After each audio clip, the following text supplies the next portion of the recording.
Hola, bienvenido a la AMED, Asociación Mexicana de Educación Deportiva. Soy el Dr. David Lezama, presidente de AMED, y es para mí un gusto darte la bienvenida a estos podcasts. Este programa está diseñado para compartir contigo conocimientos de los temas que nos apasionan a todos los que amamos el físico-constructivismo y el fitness y queremos mantener un estilo de vida saludable. Hablaremos entonces de entrenamiento, de nutrición, de suplementación, de farmacología y de un tema que cada vez toma más importancia, el marketing deportivo digital. Tendremos como invitados una gran variedad de opiniones y profesiones, entrenadores, nutriólogos, profesores de AMED, químicos farmacobiólogos, médicos, preparadores físicos y desde luego deportistas.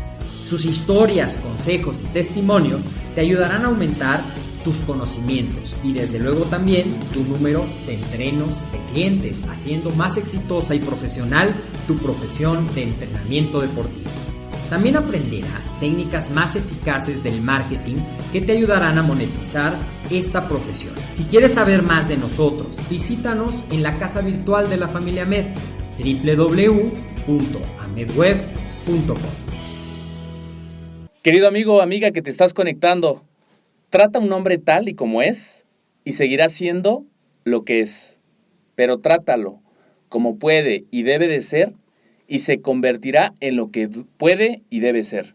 Esta frase nos inspiró para abrir el programa, una frase donde nos podemos darnos cuenta de que todas las personas somos diferentes. Y esto es un tema que puede ser muy cliché, un tema que sí sabemos que todos tenemos ciertas capacidades, tenemos ciertas áreas de oportunidad, pero realmente tratar a las personas como pueden llegar a ser, verás cómo durante todo el proceso, tú como entrenador o como entreno, te vas a dar cuenta que vas a llegar a tus resultados.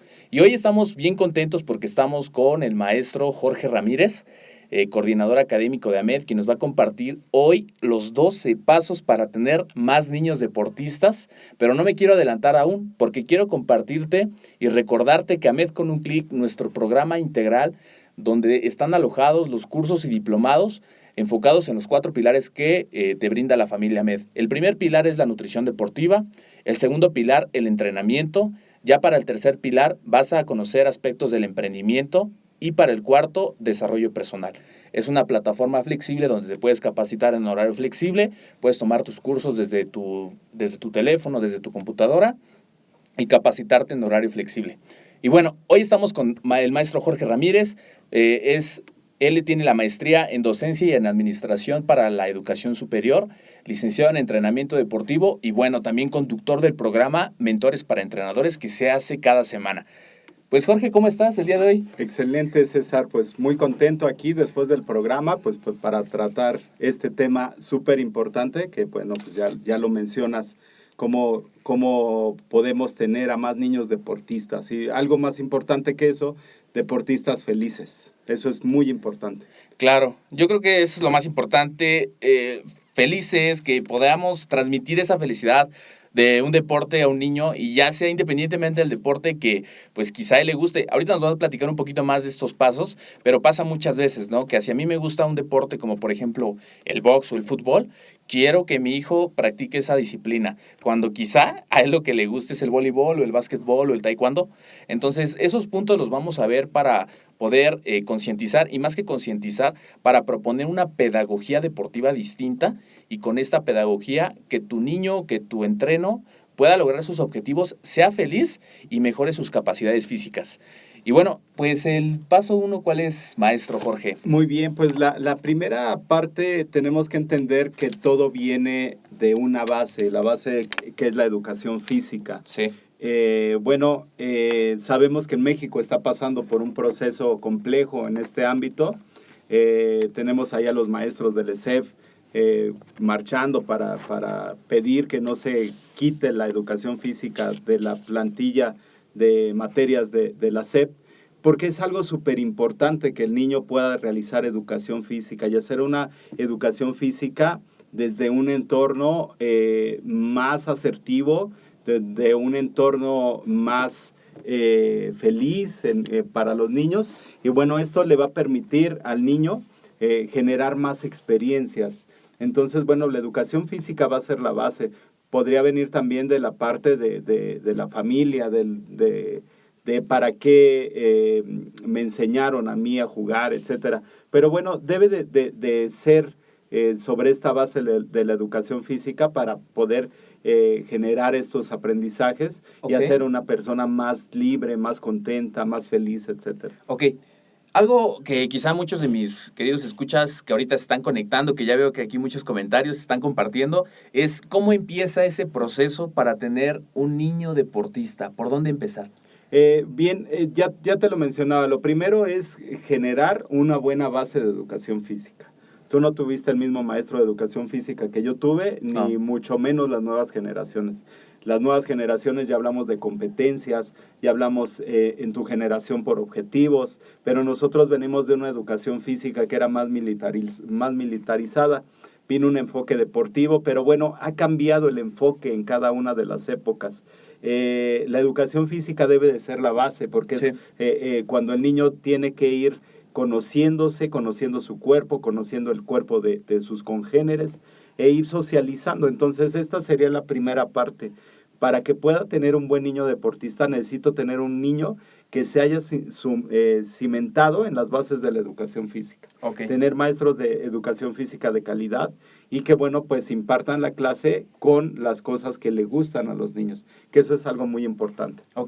Bueno, ahorita que lo platicaba antes, esta parte de que el papá o el hermano quieren integrar al hermanito, al hijo, a una disciplina que quizá a él no le guste. Claro.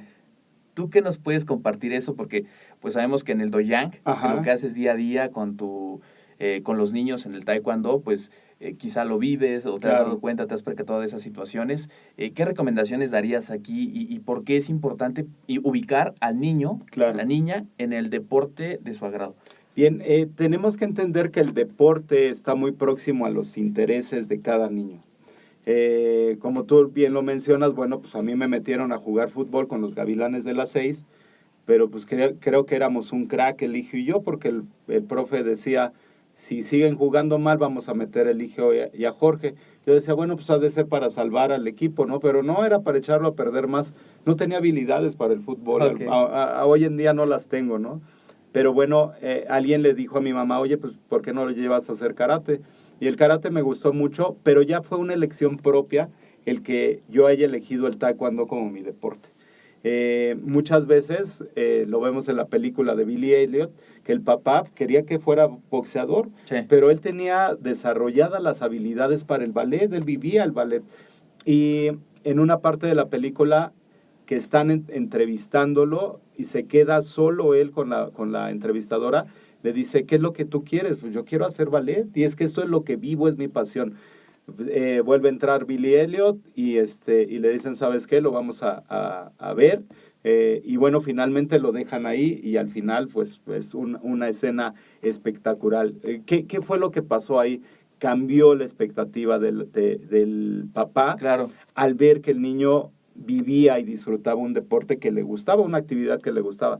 Entonces, eso debe ser muy importante, el que el niño elija el deporte, que le pongamos muchas opciones, un bagaje muy grande de atletismo, fútbol, natación, pádel, capoeira, etcétera, pero ya que el niño elija y que él sea consciente de esa parte, de que es el deporte que le va a gustar, ¿no?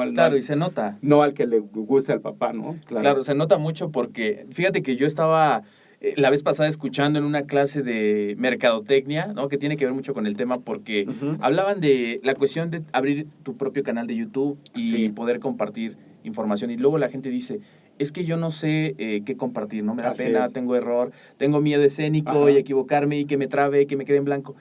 Y cuando te dicen la pregunta, bueno, comparte algo que te guste hacer.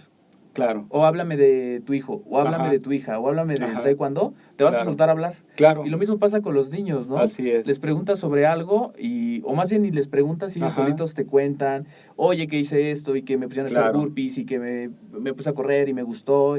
y a lo mejor los llevan en ciertos, o el mismo entrenamiento tiene que ver, no sé, un tipo de ejercicio y ya como que no les gusta, etcétera, ¿no? O sea, uno se puede dar cuenta de cuando te gusta y se nota. Entonces, orientarlos, ¿no? Orientarlos a que ellos hagan lo que les gusta. Sí, darle muchas posibilidades, ¿no? O sea, en el entrenamiento deportivo existe el principio de la multilateralidad, que nos habla de que pues el niño debe de abarcar muchos deportes, no encasillarse en uno solo. Claro. Ya después vendrá la etapa predeportiva, que se va a ser muy importante que ya se ubique sobre un solo foco. Pero en todo este proceso es muy importante desarrollar todo esa base, ¿no? Ahorita nos vas a platicar de eso más a fondo, más adelante. Claro. Traemos un punto que está excelente. Y ahorita me gustaría que nos compartieras, maestro Jorge, ¿cuáles son esas características del deporte que lo va a diferenciar del acondicionamiento físico? Bien, el deporte tiene una característica muy importante, que es que va hacia el rendimiento, va hacia el logro, va hacia lograr un tiempo, una marca, vencer al rival, etcétera. Tiene sus características propias, que es federado, elúdico, hedonista, agónico, pero el gran diferenciador va a ser esta parte, que el deporte va hacia el rendimiento. Sí. El acondicionamiento físico y la educación física van más allá de ese rendimiento, buscan la salud. El deporte muchas veces no va a ser salud, porque bueno, pues vamos a tener a deportistas que van a estar en etapas muy extenuantes, con cargas de trabajo muy prolongadas, y que incluso van a estar hasta mucho tiempo sin ver a su familia, pero se van a tener que ubicar sobre ese rendimiento, ¿no? La educación física y el acondicionamiento físico es completamente diferente. Se busca, sí, ese desarrollo físico, pero con el afán de fomentar la salud. Entonces, esa sería la característica principal. Ok, muy bien, perfecto. Bueno, aquí queda súper claro, creo que es un concepto que muchas veces confundimos, ¿no? Claro. Solemos confundir qué es la actividad física, qué es el entrenamiento, qué es el deporte, qué es el acondicionamiento físico, y cada tema es un... De hecho, en la clase de educación física los niños dicen, voy a mi clase de deportes, ¿no? Pero pues ahí hay que diferenciarlo, porque bueno, a veces culturalmente lo relacionamos así, pero sí, cada uno tiene sus características y sus objetivos diferentes. Muy bien. Aquí también, ya pasando... Recuerden, vamos con el tercer punto. Ya nos hablaba un poquito de esta parte de cómo inicia ese proceso para los niños en el deporte. Un segundo punto que es acorde a los intereses de ese niño, a los intereses y al gusto del deporte. Ajá. Tercero, esta cuestión de la diferencia del acondicionamiento físico con el deporte. Y ya pasamos ahorita a un cuarto punto que tiene que ver mucho con la pedagogía que hablábamos al inicio. Claro. ¿Qué hay de este punto y por qué es importante? Bien, la pedagogía en el ámbito deportivo debe de ser bien llevada, bien canalizada, porque muchas veces olvidamos que el entrenador no solamente desarrolla hábitos, no solamente desarrolla habilidades y destrezas, también desarrolla hábitos y valores en los niños. Entonces, tenemos que ver al deportista más allá de una persona que nos va a dar medallas. Tenemos que ver al deportista como una persona integral, en la cual, bueno, pues más allá del alto rendimiento, tenemos que ver a una persona que busca la salud, que busca autonomía, que busca desarrollar sus capacidades y potencializarse. Pero sí, es muy importante esta parte de direccionar todo esto hacia el rendimiento, pero con esa conciencia de hacerlo integral para la persona. ¿Y ha cambiado esa mentalidad de los atletas de alto rendimiento? Claro. ¿Cómo es ahora? Hace muchos años, el atleta de alto rendimiento estaba enfocado, bueno, en mi deporte veíamos atletas que estaban enfocados hacia el logro, hacia la marca, pero era tal y como decía el entrenador, ¿no? O sea, tú tienes que hacer esto y decía así, profesor, y tan. No había opción, no había una manera de pensar ni de decir lo que siento, ¿no? O sea, ¿sabes qué? Vamos a ir a correr. Oye, pero ¿por qué no tengo ganas de correr? No tienes ganas, nada. Dijimos, vamos a ir a correr. Entonces, ha cambiado actualmente porque el atleta, ya tenemos un atleta más pensante, ya tenemos un atleta exactamente más reflexivo en lo que está haciendo y más autónomo también, porque antes dependían mucho del entrenador. Pero ¿qué pasa? Llegan a la selección nacional y ya no vas a estar con tu entrenador que tenías 10 años con él y vas a estar con otro entrenador. Si creaste un vínculo afectivo muy, muy sólido, finalmente vas a decir, oye, no está mi entrenador, no me puedo desarrollar, y va a ser contraproducente, ¿no? Entonces, sí ha cambiado muchísimo y ya tenemos ahora atletas más pensantes, atletas que tenemos que desarrollar esas habilidades físicas, pero también las habilidades cognitivas, las habilidades intelectuales, etcétera, para que sepan resolver, porque muchas veces les damos todo y ya no los dejamos con esa posibilidad de que ellos resuelvan. Ok, entonces podemos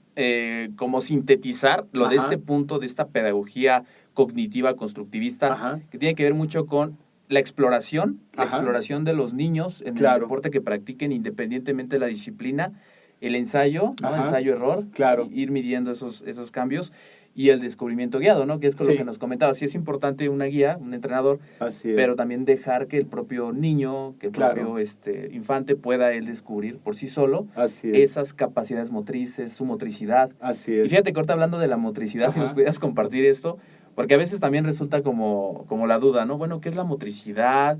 ¿Cómo viene implicada en lo que yo hago en el día a día en mi deporte? Claro. Porque voy y ejecuto los movimientos, pero no soy consciente de lo que estoy haciendo. Sí, claro, y eso se da mucho cuando el entrenador no desarrolla estas capacidades que habíamos mencionado hace un momento. Cuando el entrenador es coercitivo, no le da margen de error, margen de opción.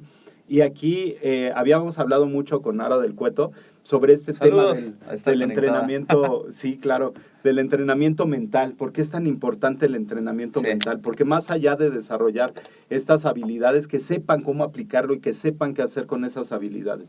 Que sepan que, bueno, pues hice un tiro al aro en el básquetbol, pero no es que fallé, ya la regué, sino que es, en este momento no le atiné, pero voy a ver los factores que hicieron que no le atinara y lo voy a mejorar. Así es. Entonces, todo esto tiene que ver con ese aprendizaje motor, con esa memoria motriz que se va generando. Porque, bueno, si tú desarrollas un trabajo mal y de repente el estímulo del exterior que te dice, no, es que ya la regaste otra vez, te vas creando con esa idea y vas creando esos paradigmas ya de tal manera que vas a hacer el tiro y todo lo que estás pensando es que la vas a regar.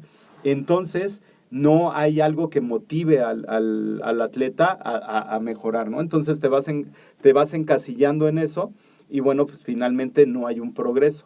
Del otro lado, cuando hay un entrenamiento mental, el atleta sabe que si la regó, sabe que si no lo hizo bien, hay una posibilidad de mejorar, hay una área de oportunidad para hacerlo mejor. Entonces, esto va a ser muy importante para cimentar esas bases ya predeportivas, para que ya el chico tenga conciencia de lo que está haciendo y tenga conciencia de sus límites y de sus alcances. Así es. Cómo voy a ir rompiendo esos límites y cómo voy a ir rompiendo esos alcances, que es muy importante. Aquí dijiste una clave bien importante para todos ustedes, y hacer este paréntesis.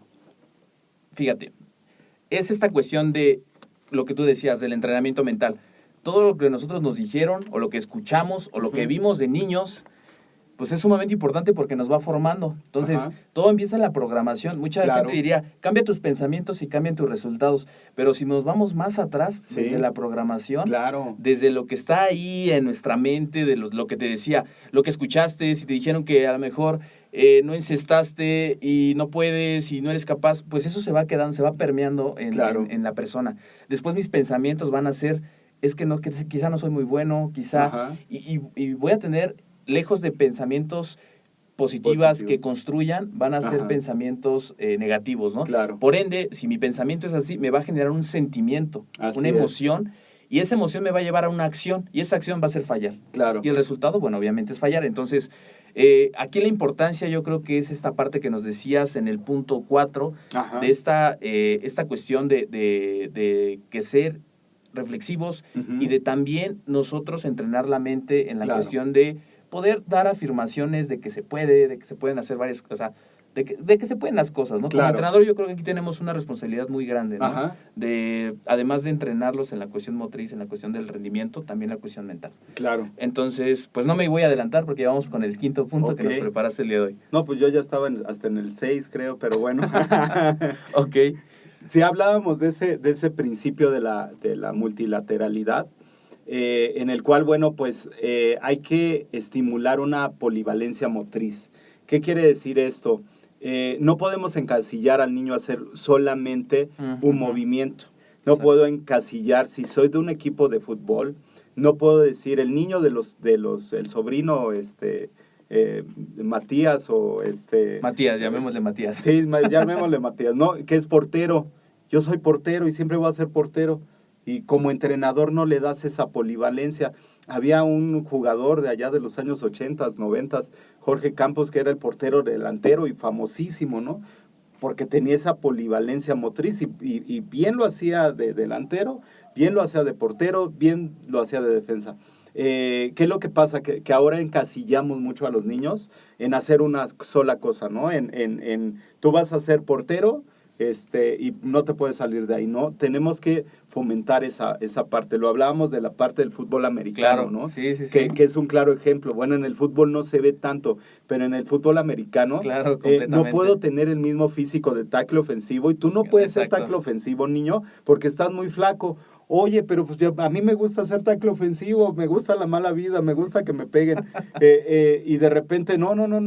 Los tackles ofensivos entrenan acá, los linebacker allá, el corredor en fondo allá. De acuerdo a las posiciones. Pero pues de repente los niños se quieren divertir, ¿no? Sí. Y pues dices, oye, pues ponlo de tackle ofensivo, que lo aviente. Y después como entrenador descubres que estaba mal ubicado como en la posición. Claro, exactamente. A mí me pasó claramente cuando jugué fútbol americano. Ajá. Yo veía y me inspiré por ver videos y por diferentes receptores. Y obviamente las capacidades físicas propias pues no eran para esa posición. Claro. Fue cuando empiezan a probarme en otras áreas y me doy cuenta de que la parte de la línea defensiva, la parte del bloqueo, pues era algo que yo no sabía que tenía hasta que lo empecé a ejecutar y me gustó, ¿no? Pero ¿qué hubiera pasado si no te hubieran puesto en esa posición? No hubiera explotado como tal la capacidad que ya traía, que tuve que trabajar. Pasa lo mismo en el deporte. De repente decimos, oye, pues es que yo soy de taekwondo y mi hija tiene que ser de taekwondo y de repente la ves jugar voleibol y dices, ay, güey, juega súper bien, ¿no? Pero bueno, desarrolló todo ese bagaje, ese background que le dieron las capacidades físicas condicionales y coordinativas, que las desarrolló súper bien, es lo que le sirve ahora para estar haciendo otro deporte. Entonces, tenemos que motivar a los niños a que no se encasillen en una actividad y dentro de esa actividad no se encasillen en una posición o en una especialidad de esa actividad. En el taekwondo tenemos formas y combate. Y en los años 80 y en los años 90, tú como competidor tenías que hacer formas, combate, ballet marcial, defensa personal y rompimiento de tabla. Esos eran los 5 eventos que tenías que presentar en un torneo. Okay. Eran los torneos nacionales de Modo Kwan. Entonces, uno como era de la selección de Modo Kwan, pues entrabas en esas 5 modalidades y los entrenamientos eran extenuantes porque hacías formas o otra hora de combate. Entonces, pero le entrabas a todo. O sea, y el torneo funcionaba porque no eras buen formista. O sea, yo era del nabo para las formas, ¿no? Pero en el combate, ahora sí échenmelos a todos los que quieran. Y entonces decías, bueno, no tengo a un formista, pero tengo a alguien que me va a ganar en combate y tal vez no sea bueno en el ballet marcial, pero en defensa personal me va a ganar muchísimo, ¿no? Entonces se trabajaba por puntos y de esa manera te desarrollabas. Ahora no, ahora los niños o son formistas o son de combate. Yo digo, no, pues qué cosas, ¿no? No, pues en mi escuela vas a ser formistas y vas a ser de combate. Ya cuando te especialices, entonces sí. Ya cuando tengas logros deportivos, entonces sí. Pero ya todo tu bagaje tiene que ir en esa parte, ¿no? Entonces, no podemos encasillar en una sola posición, en una sola especialidad, sino que tenemos que hacer esta polivalencia. Así es. Muy bien, excelente. ¿Qué hay de la parte de darle énfasis en la capacidad de decisión del alumno? Porque yo creo que ya no lo compartiste, no así puntual, nos diste un ejemplo muy claro, pero esta cuestión de darle esa libre decisión a mi alumno, a mi entreno, de que también él en diferentes situaciones pueda decidir, ¿no? Qué hacer. ¿Qué hay de esa parte? ¿Cómo lo has vivido tú? Imagina a un niño o a una niña que está jugando básquetbol, tiene a una contrincante demasiado alta, otra demasiado rápida, y está con la incertidumbre de lanzo, no la lanzo, se la paso a mi compañero, la regreso o me voy a la jugada que me dijo el entrenador. Sí. Entonces, si el entrenador es muy estricto, él te pidió hacer el drible y después tirar, pero sabes que en ese drible que ibas a hacer te ibas a enfrentar con la súper rápida. Claro. Pero viene en la jugada, no te puedes salir de la jugada, ¿no? Sí. ¿Qué es lo que pasa? Aquí es algo muy importante, el chico debe de desarrollar esa capacidad de toma de decisiones y saber si en esa toma de decisiones la regó, afrontar las consecuencias de haberla regado y de decir, la regué en esta, pero tengo un aprendizaje. O sea, eso es muy importante porque muchas veces nos fijamos en las jugadas, nos fijamos en estructuras, pero no desarrollamos todo esto. Imagínate la toma de decisiones de esa niña que estábamos hablando ya en la edad adulta, de no saber si yo me voy todos los días aquí en el Metrobús y del Metrobús me tengo que tomar el metro y tengo que caminar una cuadra, etcétera, ¿no? Pero ese día cierran el metro.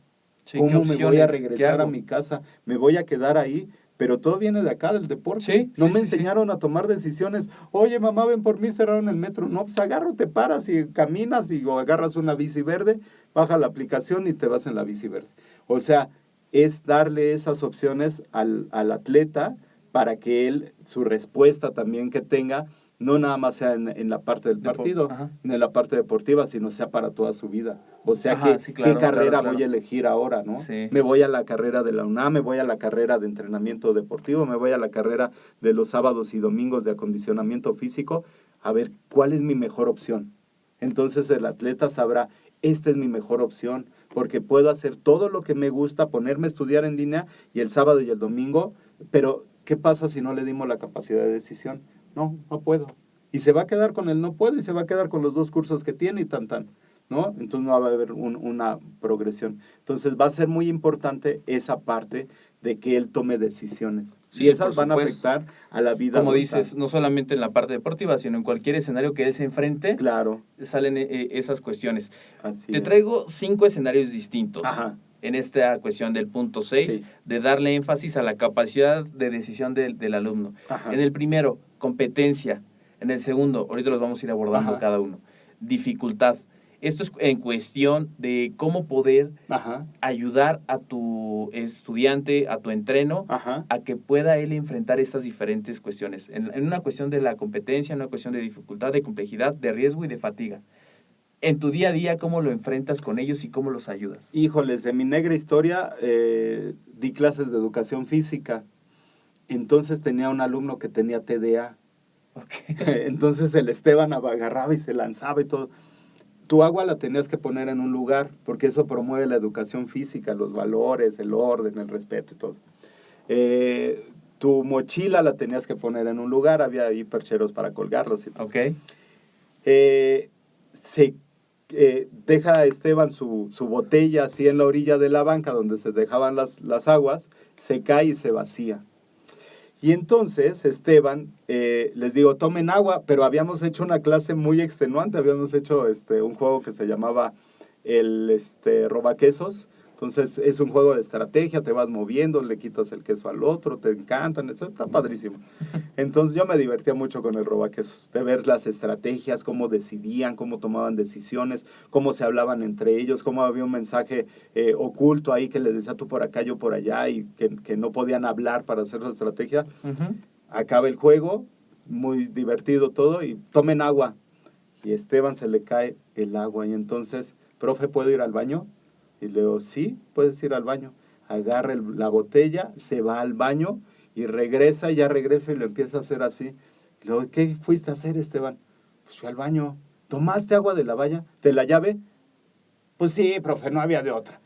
Híjole, le digo, es que te van a salir lombrices en la panza y no sé qué. El chavo resolvió su problema de fatiga, resolvió su problema individual, resolvió su problema de orden, de no haber puesto la botella bien, resolvió muchos problemas con esa simple acción de haber tomado agua, de agarrar la botella, pelarse al baño, porque no fue al baño, fue por agua, agarró, llenó la botella y regresó, porque también, pues como andábamos en esa onda de la influenza, no podían tomar agua ni les podían pasar agua a los compañeros. Entonces resolvió su problema, hizo sus estrategias y todo. Pero fíjate cómo te lo da esa parte de haber de haber jugado un juego de estrategia antes, de haber dado esas posibilidades, de no quedarse, ay, pues es que se me acabó el agua, mi mamá no me trajo. ¿no? No, Resolvió, no es buscar las Entonces, soluciones. este es algo muy importante y bueno, esa dificultad, complejidad, riesgo, porque también estaba el riesgo, ¿no? De que yo le dijera, a ver, pues, ¿por qué Sí, tomaste ¿por agua qué de lo la llave? Te voy a hiciste? suspender o Claro, algo. claro. Entonces dijo, asumo el riesgo, ni modo, me voy, pero pues, voy a calmarme la sed, ¿no? Entonces, muy, muy importante ahí. Perfectísimo. Pues bueno, hasta el momento vamos aquí a la mitad. Vamos para el punto 7. Recuerden que son 12 puntos los que vamos a tratar el día de hoy. Estamos con el maestro Jorge Ramírez, coordinador académico de AMED, y que además, bueno, también tiene pues una especialización en la cuestión del entrenamiento y un tema, verdad, bien importante para todos nosotros. Todos nosotros o tenemos un sobrino, o tienes un hijo, o entrenas niños, y es importantísimo conocer estos aspectos. Bueno, vamos para el punto 7, que tiene que ir mucho con esta pedagogía, ya de lleno a lo que platicábamos durante todo el programa. ¿Y qué nos traes de este tema? Bien, algo bien importante que debe de entender el atleta, pero más que el atleta, los familiares, es que el atleta va a perder el 75% de sus pruebas. Es decir, si soy jugador de fútbol americano, el 75% de mis partidos los voy a perder. Tal vez esta temporada me fui invicto. Sí. Ojo, gané todos los juegos, me fui a la final, la gané, ¿no? Les gané a los Bucaneros, le gané a los Cherokees, a los Vaqueritos, a todos. Pero la siguiente temporada esos equipos se van a preparar. ¿Qué va a pasar? Voy a empezar a perder, pero no desarrollé una tolerancia a la frustración. La siguiente temporada va a estar más parejo.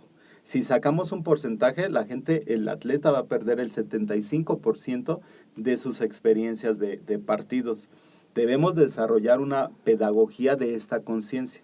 Hacerlos conscientes que voy a ganar, pero que también está la posibilidad de perder. Uh-huh. ¿Cómo voy a actuar ante esa derrota, ante esa pérdida? Va a ser lo más importante que me va a sustentar como atleta, como deportista. Entonces, tenemos que desarrollar esta pedagogía del fracaso. Claro. No es que les enseñemos a fracasar, no es que les enseñemos a que vas a perder y que, ay, bueno, te puedes equivocar, no pasa nada, ¿no? No. Tenemos que generar esa pedagogía de que voy a dar lo mejor que tengo, pero ser consciente que muchas veces no voy a llegar a tener ese logro.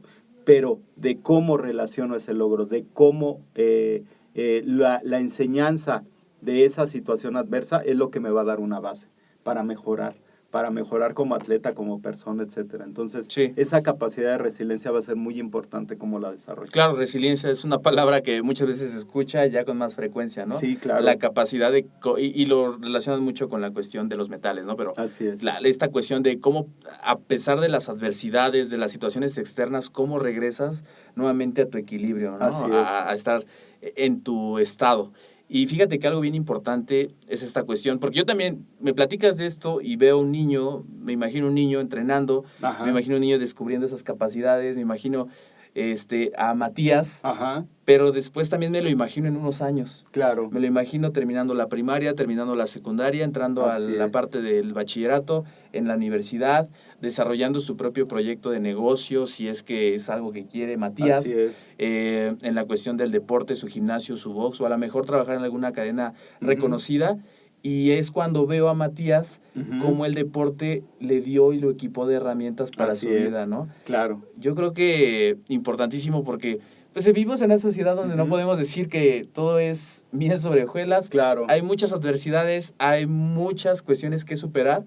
Y como tú dices, como respondo al fracaso y como respondo a esa presión, es como respondo que va a definir mi éxito personal. Así es. ¿No? Yo creo que tú haces muy bien esa pregunta en tu programa. Así es. Cuando hablamos del momento de quiebre de los atletas, ¿cómo es que cuando estás en un momento donde sabes o piensas o sientes que ya no puedes, cómo reaccionas a eso es lo que te va a llevar al resultado? Claro, así es. Perfecto. Eso es muy importante porque, bueno, ahorita que mencionas esa parte, tengo que hacer unas mejoras ahí en mi gimnasio.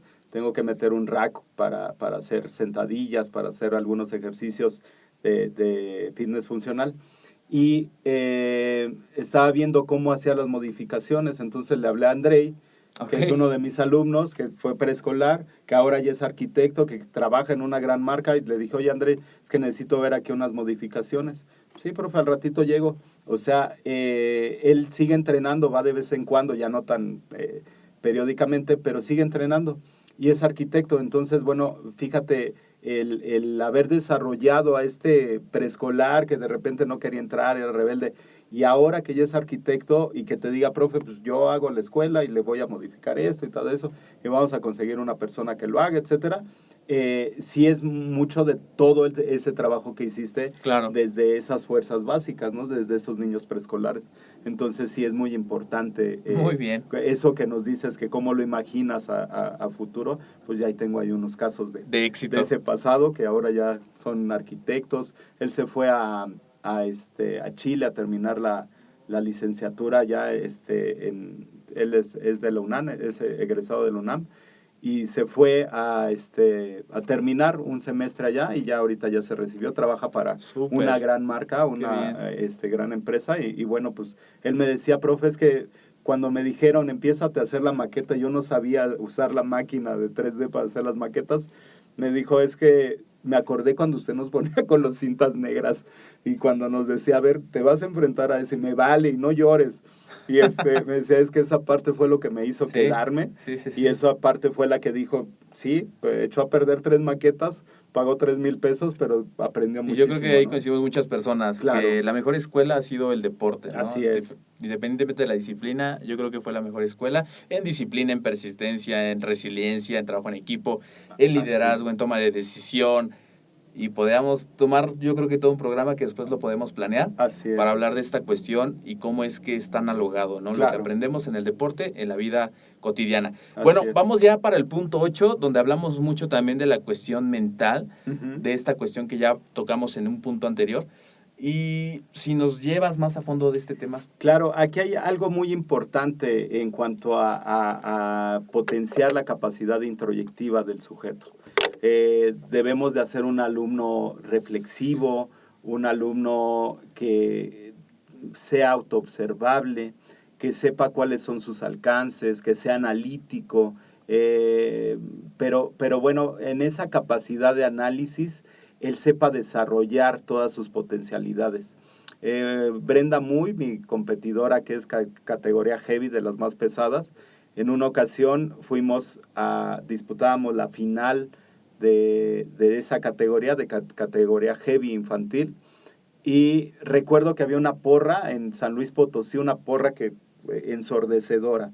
La final era con la local. Yo, la verdad, estaba que me temblaban las piernas.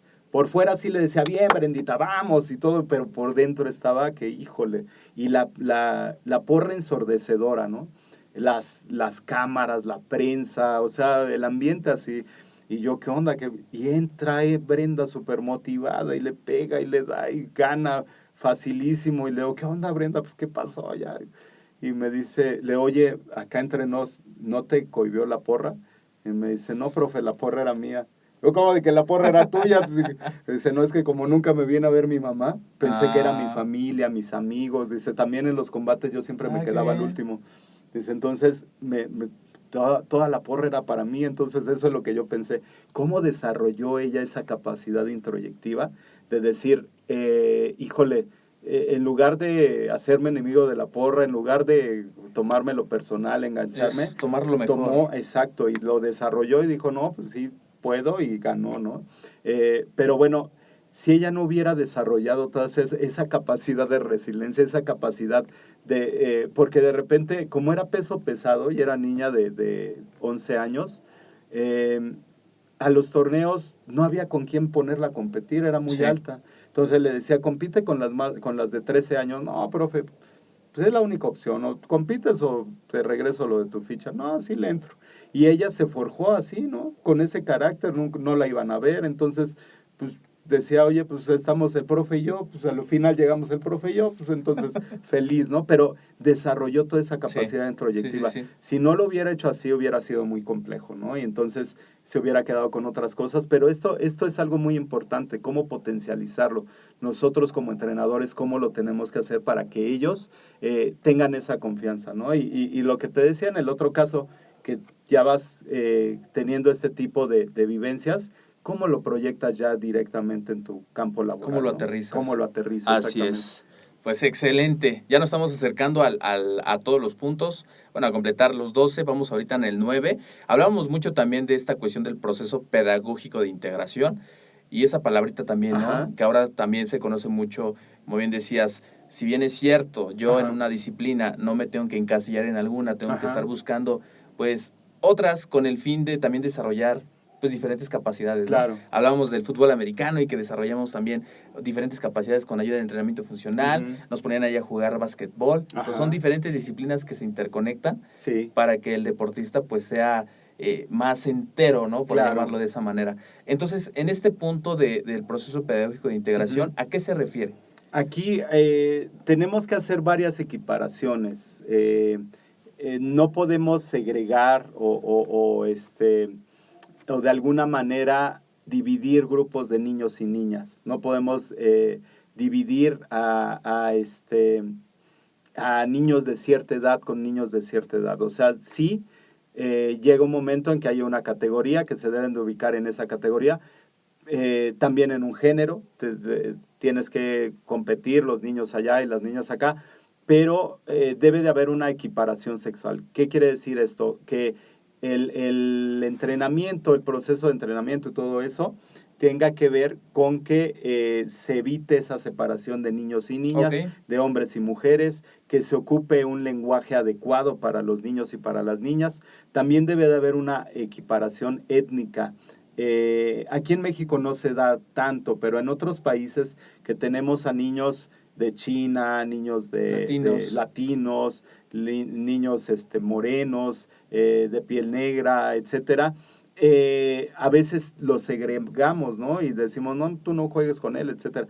Debemos de evitar eso, ¿no? Es muy importante para que se haga un trabajo integral. También la equiparación cultural. Debe de haber una equiparación cultural. Digamos, aquí en nuestra ciudad, a veces las mismas colonias marcan diferencias, ¿no? Pero esa diferencia, pues no debemos de remarcarla nosotros como entrenadores, sino ver que los niños, bueno, tú ves a los niños jugando, ves a los niños entrenando y no sabes quién tiene mayor nivel económico que el otro. O sea, tú los ves entrenando y todos entrenan igual. Eso es lo que tenemos que fomentar. Y fomentar estos aprendizajes que se den en relación a un marco de convivencia adecuado y un marco integral también adecuado. Entonces es muy importante esta parte. Ok, entonces hablamos aquí nada más para hacer como un breve resumen de esta equiparación, Ajá. tanto no separar niños y niñas, la Ujú. parte de la equiparación étnica, la equiparación sociocultural, Ajá. la equiparación también que llamas pues socioeconómica, ¿no? Así es. Es un espacio donde todos podemos Ajá. desarrollarnos, mejorar nuestro rendimiento, pero nunca como etiquetar, ¿no? Que es Ajá. la palabra, etiquetar, Así es. porque no, realmente no sería lo adecuado. Muy bien, vamos ya para el punto 10, ¿verdad? Así es. En esta parte, ¿qué nos puedes compartir? Porque se habla también de... Me hablabas antes del programa, ¿no? De esta Ajá. cuestión de las fórmulas, de hacer diferentes cuestiones como entrenador, pero Claro. llévanos a vivir eso. ¿Qué tú haces? Fíjate que hay una parte en cuanto a la pedagogía Ujú, que tú vas tomando gestos de otro deporte. ujú. Tú vas tomando ejercicios de Sí. otro deporte. Por eso el CrossFit vende, ¿no? Por eso el funcional vende. Porque llego a dar mi curso de entrenamiento funcional y la gente dice, oye, es que eso lo hacía en el box, el salto a la cuerda. El salto a la cuerda doble, el salto a la cuerda cruzada. Eso yo lo hacía en el box. Empezamos con las escaleras. Oye, es que eso yo lo hacía en el americano. Sí, sí. El subirte al colchón y hacer elevación de rodillas. Oye, es que eso yo lo hacía en el taekwondo. Todos esos ejercicios, si tú los metes a una sola disciplina, como en el caso del CrossFit, la gente pues va porque hay un espíritu de grupo, hay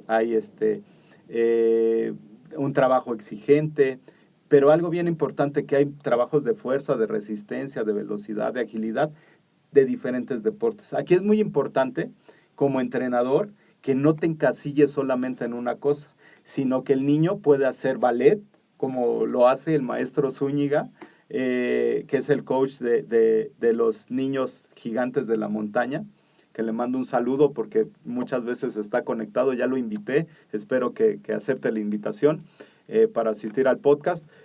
Pero bueno, él lo que hace con los niños triquis es que los pone a hacer zumba, los pone a hacer su funcional, los lleva a la playa a nadar, o sea, hace un trabajo integral de muchos deportes, de muchos ejercicios, para que funcionen Claro. en el básquetbol. Y bueno, ha tenido excelentes resultados. Se ha enfrentado a universidades de Estados Unidos con niños más grandes que tú podrías decir, bueno, el somatotipo tiene mucho que ver, y ha demostrado que no tiene nada que ver, sino Rompe es ese el paradigma. pensamiento táctico, ¿no? Entonces Claro. es padrísimo. Por eso en la pedagogía del entrenamiento tenemos que meter varios ejercicios de varias disciplinas y no encasillarnos nada más con una.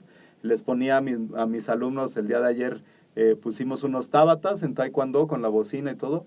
Ya hace algunos años eso era sacrilegio, ¿no? Meter una bocina o un doyang era sacrilegio. Y ahora lo haces y lo metes dentro de tu carga y bueno, pues muchas veces va a ser mucho mejor, se van a desarrollar mejor los chavos. O sea, se puede decir hasta lo que vamos hoy de la entrevista, que es ir tomando lo mejor Así es. de cada una de las disciplinas, Claro. de los ejercicios, para que el atleta pueda desarrollar las diferentes capacidades que ya Así nos es. compartías, ¿no? Coordinativas, Ujú. capacidades físicas, de resistencia, de fuerza, Ajá. velocidad, agilidad, etcétera. Claro. Muy bien. Nos estamos ya acercando a la última, ¿verdad? A la penúltima, porque vamos a establecer una clasificación en cuanto a criterios históricos Ok. y pedagógicos. Ujú. ¿Qué quiere decir esto? En mi deporte, en el taekwondo, en los años 80 nos ponían a entrenar, pero de veras, ¿no? Y eran unos entrenamientos súper pesados. Los ves en videos ahí que dice el taekwondo de antes y el taekwondo de ahora. Y te dabas unos trancasísimos súper fuertes. El taekwondo ahora ha cambiado con los marcadores electrónicos a ser un deporte de más precisión, de más pensamiento táctico, etcétera. Así es. Mucha flexibilidad. ¿Qué es lo que pasa con los atletas si solamente entrenan de esta manera? Van a perder esa garra, van a perder ese enfoque, van a perder ese sacrificio que marcaba ese tipo de entrenamiento de aquella época. No podemos aislar uno de otro. Si haces un híbrido de eso, tienes atletas ahorita en selección nacional que vienen de esa base. ¿De la vieja escuela? Exactamente, pero ahora con lo moderno y con Claro. lo práctico. Entonces hay un Iker Casas por ahí que también le mandamos saludos. No nos va a ver, pero después sí nos va a ver ya cuando regresen a México, que ahora tienen que enfrentar un evento en Ámsterdam. Después se tienen que pasar a España, después a Italia, y hacen varios competencias en 15 días. Si no tuviera esa base de haberse enfrentado a esa exigencia deportiva que le daban con ese tipo de entrenamiento de los años 80 que hacíamos, muy extenuante, y me decían, todos me criticaban y me decían, no, es que la parte de la técnica se tiene que trabajar, que no haya fatiga. Y no. A mí yo los trabajo todos en fatiga, porque pues no nos daban chance de ocupar el doyang en esa hora porque había otra clase, y decía, primero lo saco a correr, primero la parte física y después la parte técnica, no puedo hacer otra cosa, ¿no? Entonces lo hicimos así. ¿Qué pasó? Pues que en las finales todos se entregaban y todos entraban súper bien, y entonces todos se acostumbraron a ese tipo de carga. Entonces ya cuando los llevabas a las competencias, pues era un día de campo, ¿no? Claro. Y ahora ya este chico, como ya seleccionado nacional, pues tiene esa gallardía de hacerlo, de enfrentarse el día del combate de hoy, el de mañana, el de pasado mañana, sin problema, ¿no? Pero es esa parte de establecer ese vínculo de lo que se hacía antes con lo que se hace ahora. Y crear eso, como lo decías, ¿no? Ese Así híbrido. Así es. Pues muy bien. También le decías la vez pasada, ¿no? Te quería citar puntualmente lo que comentabas. Ahorita me vas a corregir, pero esta cuestión en el entrenamiento es donde realmente se debe de dar el esfuerzo al máximo, ¿no? Claro. Pero como bien decías, ya llegas a una competencia, nada más recoges la medalla. Así es. Y te diviertes, ¿no? Claro. Pero yo creo que todo lo que haces en competencia también. Digo, ahorita es una plática muy padre porque también estamos hablando de los deportes que practicamos. En lo particular también, ¿no? Era así en el fútbol americano, Claro. Tenías que entrenar, tenías que desarrollar diferentes capacidades, pero ya llegabas a un partido y decías como que no es tan complicado, era más la cuestión mental. Así es. Y la idea que yo tenía cuando el entrenamiento fue aún más extenuante, con más carga de trabajo. Perfecto. Ahora sí, vamos al punto 12. Muy bien. Es importante desarrollar una pedagogía deportiva conectada con la realidad del mundo que nos circunda. Sí. Aquí el deporte lo debemos de entender como un fenómeno social que ha cambiado paradigmas, que reúne a la gente, que reúne a la familia, pero estos van cambiando en cuanto a la época, en cuanto al tiempo. Entonces tenemos que desarrollar esta pedagogía deportiva en esta realidad que nos circunda. Hace 4 años tenía preescolares que iban felices a entrenar, que no tenían ningún problema de ir a entrenar, de saltar, de brincar, etcétera. Ahora los niños ya no saben brincar, ya no saben saltar, ya no se saben desplazar. Sí. ¿Por qué? Porque, bueno, para mí es más fácil como mamá ponerte un iPad y decirte, a ver, agarra el iPad y yo ahí me hago guaje, ¿no?